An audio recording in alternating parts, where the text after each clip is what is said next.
बिस्मिल्लाहिर्रहमानिर्रहीम। अस्सलाम वालेकुम स्टूडेंट्स। आज हम खुद तशख़ीसी सरगर्मी 16.1 करेंगे। इसमें ये टोटल 9 क्वेश्चंस हैं। इन 9 सवालात को आज हम करेंगे। फर्स्ट क्वेश्चन है हमारे पास, कॉपर की मेटलर्जी में इस्तेमाल होने वाले कंसंट्रेशन प्रोसेस पर नोट लिखें। तो सबसे पहले हमें ये पता होना चाहिए कि कंसंट्रेशन प्रोसेस होता क्या है। तो गैंग को ओर से अलहदा करने का प्रोसेस कंसंट्रेशन के नाम से जाना जाता है।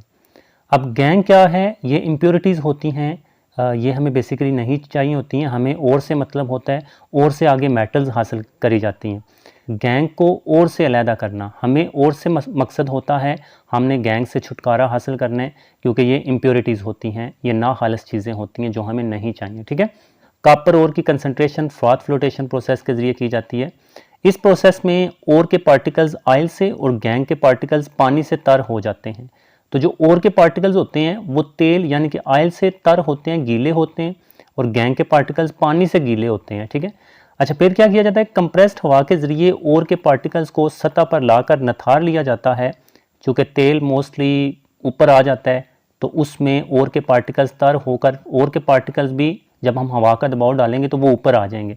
तो ऊपर से फिर ओर के पार्टिकल्स को नथार लिया जाएगा, जबकि गैंग के पार्टिकल्स टैंक के निचले हिस्से में बैठ जाते हैं। सो इस तरह से ओर को ऊपर से अलहदा कर लिया जाता है और गैंग के पार्टिकल्स नीचे बैठ जाते हैं।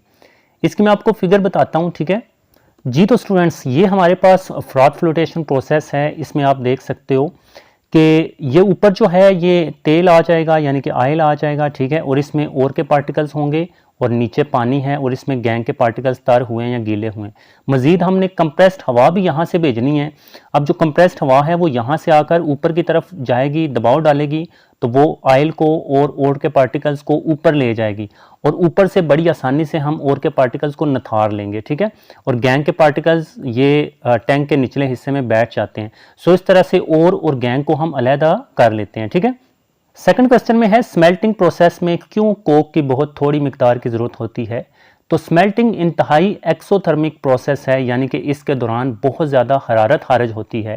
इसमें जलने के दौरान बहुत ज़्यादा हीट यानी कि हरारत खारिज होती है, इसलिए कोक की बहुत थोड़ी सी मिकदार की ज़रूरत होती है जिसे हम जलाते हैं, क्योंकि ऑलरेडी बहुत सी हीट पैदा हो रही है। सो कोक जो है वो बहुत कम यूज़ होता है, क्योंकि स्मेल्टिंग खुद एक एक्सोथर्मिक रिएक्शन है, इससे काफ़ी ज़्यादा हीट खुद ब खुद खारिज होती है। ठीक है। नेक्स्ट है, स्मेल्टिंग प्रोसेस में स्लैग कैसे बनता है। अब ये जो स्लैग है ये क्या होता है, इसको ज़रा देखते हैं। स्लैग ना अगले क्वेश्चन में भी पूछेंगे, तो वो आपने अच्छी तरह से इधर से ही समझ लेना है।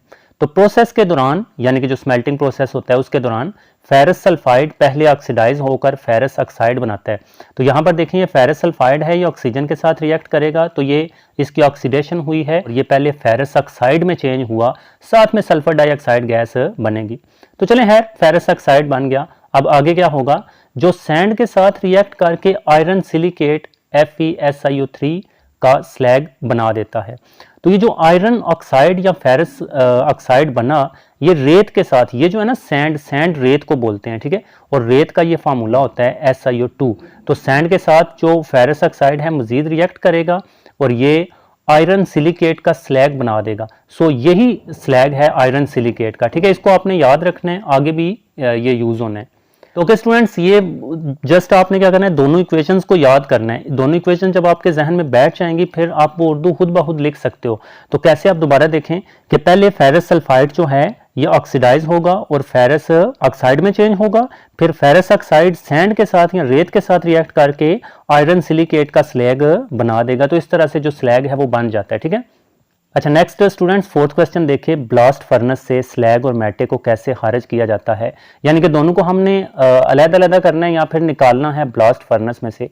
तो स्लैग हल्का होने की वजह से ऊपर वाले सुराख से खारिज हो जाता है। आपको पता है ना, जो चीज़ हल्की होती है वो तैरती है और वो तैर कर ऊपर आ जाएगी। तो स्लैग भी जो है ये हल्का होता है और ये तैर कर ऊपर आ जाता है और ऊपर वाले सुराख से हम अलहदा कर लेते हैं। जबकि मैटे जो है ये पिघला हुआ मिक्सचर होता है ना, तो पिघली हुई चीज़ है, ये मिक्सचर है, ये काफ़ी वजनी होता है या भारी होता है, तो ये नीचे बैठ जाता है, तो इसे निचले सुराख से खारिज किया जाता है। ठीक है। तो ये भी मैं आपको बुक से दिखाता हूँ। तो जी स्टूडेंट्स, ये हमारे पास ब्लास्ट फर्नेस है, इसमें जो मैटे है वो पिघला हुआ मिक्सचर है, तो वो नीचे बैठ जाएगा, तो निचले सुराख से हम इसको अलहदा कर लेते हैं। जबकि जो स्लैग होता है वो लाइक हल्का होता है, तो वो ऊपर आ जाता है, तो ऊपर से हम उसको निकाल लेते हैं। ठीक है। अच्छा, नेक्स्ट फिफ्थ क्वेश्चन देखें, स्लैग और मैटे में क्या फ़र्क है।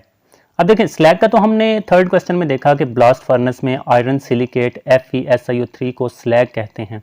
ये हमने पीछे देखा कि आयरन सिलिकेट जो है ये स्लैग है।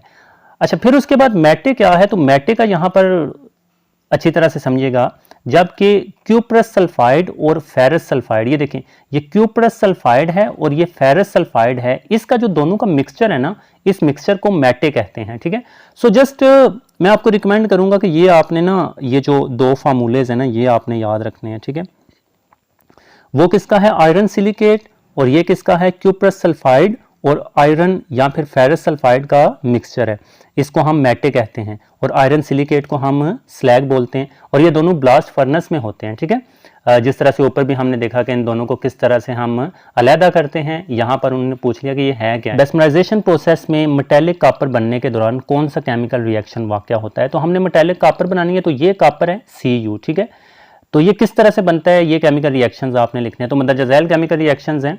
तो सबसे पहले क्यूप्रस सल्फाइड जो है ये ऑक्सीडाइज होगा और क्यूप्रस ऑक्साइड बनेगा, और साथ में सल्फर डाइऑक्साइड गैस जो है वो खारिज होगी। फिर क्यूप्रस ऑक्साइड क्यूप्रस सल्फाइड के साथ रिएक्ट करेगा, यानी कि ये चीज़ दोबारा इस चीज़ के साथ रिएक्ट करेगी, तो ये कॉपर मेटल हमें मिल जाएगी। ये देखें ये कॉपर मेटल है, और इससे आगे बिजली की तारें वगैरह बनाई जाती हैं, और साथ में फिर सल्फर डाइऑक्साइड गैस खारिज होगी।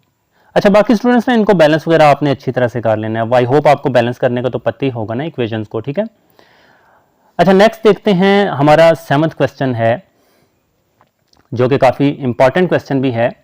ब्लिस्टर कॉपर क्या है। सबसे पहले ना आपको ये ब्लिस्टर, ये जो वर्ड है ना ब्लिस्टर, इसका मतलब पता होना चाहिए। ब्लिस्टर का मतलब क्या होता है, लाइक बुलबुलों की तरह, या फिर फोड़े फिंसियाँ जो हमारे जिस्म पर निकलते हैं, या फिर जो बुलबुले ऐसे निकलते हैं और वो हमेशा के लिए उनके निशान वहाँ रह जाते हैं किसी चीज़ पर ना, तो उसे हम ब्लिस्टर बोलते हैं। तो फोड़े फिंसियाँ लाइक उसको हम ब्लिस्टर कहते हैं।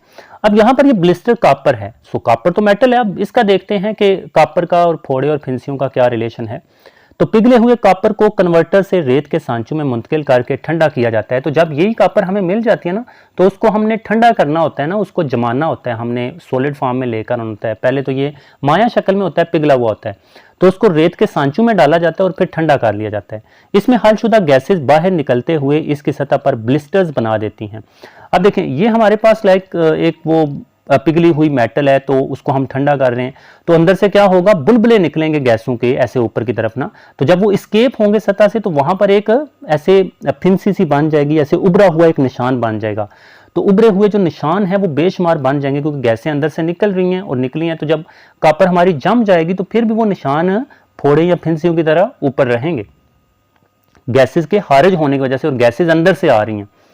तो इस वजह से इसे ब्लिस्टर कॉपर कहा जाता है। और जो ब्लिस्टर कॉपर होती है, यानी कि वही कॉपर जो हमें हासिल होती है इस प्रोसेस से, वो 98% खालस होता है।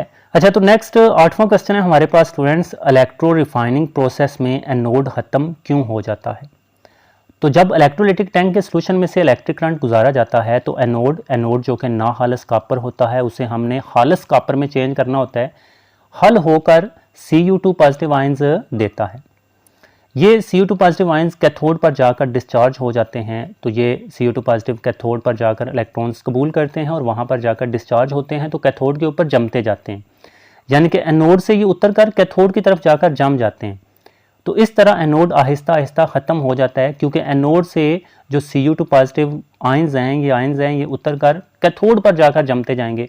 तो एनोड से उधर जा रहे हैं, तो इस वजह से एनोड आहिस्ता आहिस्ता ख़त्म हो जाएगा। ठीक है, अच्छा आगे लास्ट क्वेश्चन को देखें, एनोड मड से क्या मुराद है। तो चलिए, एनोड मड क्या है। कॉपर मेटल की रिफाइनिंग के दौरान, यानी कि जब हम कॉपर मेटल को प्योर बना रहे हैं, गोल्ड और सिल्वर जैसी इंप्योरिटीज का मतलब क्या होती है, नाखालिस चीजें जो जिनसे हमें कोई ताल्लुक नहीं होता, हमने उनसे जान छुड़वानी होती है, क्योंकि हमें तो कॉपर चाहिए ना, खालिस कॉपर चाहिए।